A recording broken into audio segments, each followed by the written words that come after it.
What brought Layne Morris to Afghanistan? Why did he go and what was he doing? Let's ask him right now. I've spoken about you a number of times on the show, but we've never interviewed you before. Tell me a little bit about yourself. Where were you born? How did you come to join the U.S. Army? And what took you to Afghanistan in 2002? Well, like a lot of Americans or even Canadians that join the military, I had a sense of adventure that I wanted to get out, see the world, challenge myself. And so when I graduated from high school, I ended up joining the military and got further and further into it and continued to challenge myself till I ended up in a Special Forces unit. And how old were you when you were deployed to Afghanistan? I actually turned 40 years old in Afghanistan. So I'd been in the military for a long career before I ended up going there. Now, you were there in the early waves with the Special Forces. What was your particular mission? What was it like? How many of there were you? You were an irregular unit in that you weren't part of a massive armed adventure. You were an elite unit. Am I right?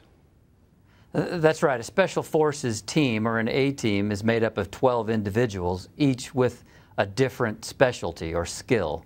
And we work together as a unit, and we're tasked with going behind enemy lines or into occupied territory and working with local forces in order to drive out those in power. So the mission in Afghanistan was tailor-made for Special Forces teams, and that's why the first year or so, Special Forces teams exclusively were in Afghanistan driving out the Taliban and hunting down Al-Qaeda. What, may I ask, was your special skill in the A-team? I'm a demolitions expert, so my job is to blow things up, to destroy captured weapons, ammunition, and explosives, and then just to participate as part of the team in denying Al-Qaeda and the Taliban free use of whatever territory we were assigned to. And we were assigned to that whole Khoust region to hunt down Al-Qaeda and Taliban forces. Well, tell me about that fateful day in July 2002. You mentioned the town of Khoust, Afghanistan. What was it like, and what was your mission on July 27th? Well, we had received some intelligence that gave us an indication that there was a location that was kind of isolated on the edge of a village outside of Khoust, that there was some foreign forces there that we ought to go check out. So that mission started out as an intelligence mission to go and see what was there, who was there, and then decide from there what to do about it. So we got to that location. Prior to going to the location that Omar Khadr was at, we had been at another location, our main body. And that main body consisted of half of my team and then about 25 local Afghans that we had been working with, and then some 82nd Airborne soldiers that were along with us as some additional security. Can I ask? When we had finished with... Sure, I was going to say, did you ever work with Canadian Special Forces back in 2002?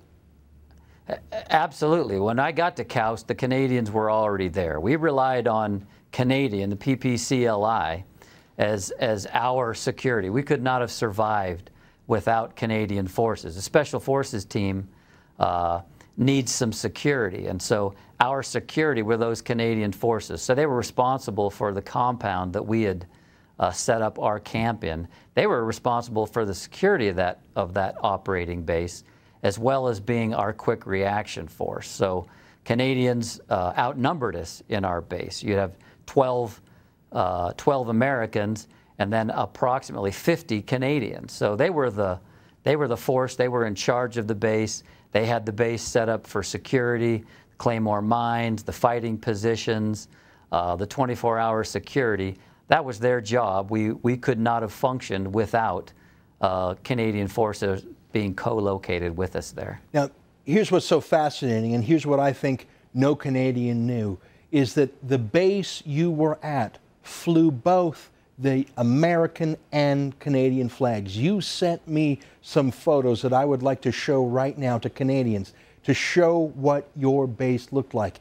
and most importantly, that it was Canadians and Americans side by side, maybe even eating together, maybe in the same barracks, bunking in the same room. Did you make personal friendships? I presume every day you dealt with Canadian Sure. PPCLI just as you would fellow Americans.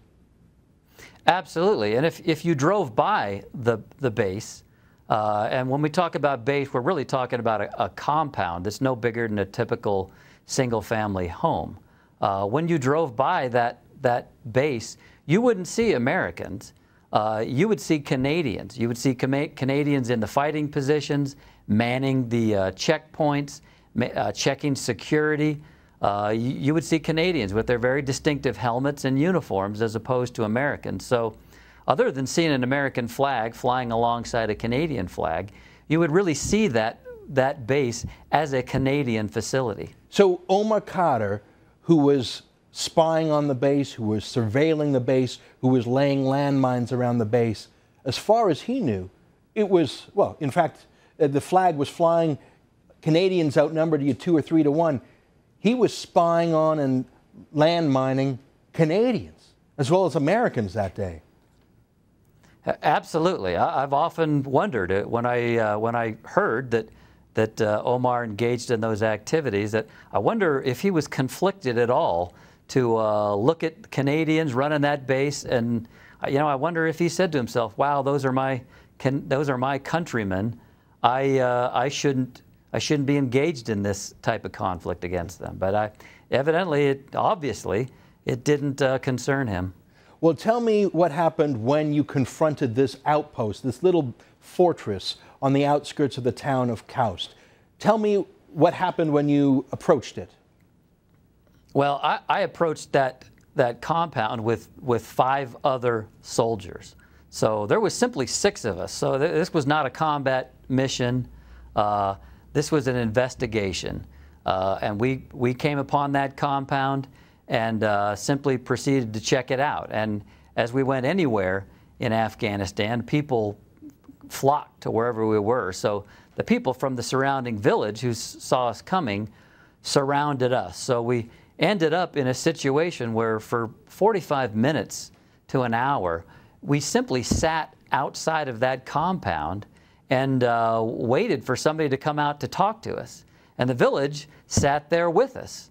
And so that was it. We waited for them. We weren't going to go in there because I could look through the kind of the crack in a gate and see the 5 or 6 guys in there, and they were obviously getting ready for something. They had their weapons with them, shouldered, and they were discussing the situation and refused to come out and talk to us or even acknowledge our presence. So at that point, I knew we were in a situation that was not the best, and we needed to call for some reinforcements.